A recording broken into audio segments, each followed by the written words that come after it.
Kwa leo nipo purposely kwa ajili ya mambo ya kansa ya mlango wa kizazi pamoja na kansa ya matiti. Mimi ninawashauri tu wanawake tufanye uchunguzi huu kwa sababu sasa hivi kansa inayoongoza kuua ni kansa ya matiti, lakini hasa kansa ya mlango wa kizazi kwa sababu wanasubiri mpaka waje waone dalili.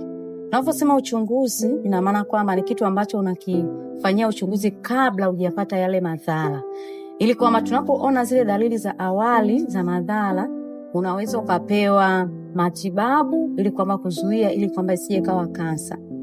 Tukisubiri tuje tuone dalili, labda tumbo linauma sana, unatoka maji machafu, au siku zinaongezeka kiwango au zinaongezeka siku zile zinakuwa nyingi, ni vyema sana tukafanya uchunguzi mapema ili kwamba tuweze kujilinda tusipate kansa ya mlango wa kizazi na tusipate pia kansa ya matiti. Hii ni kwa wanawake wote. Mwanamke yote mara umeitwa mwanamke, una nafasi au una chance ya kupata kansa ya mlango wa kizazi.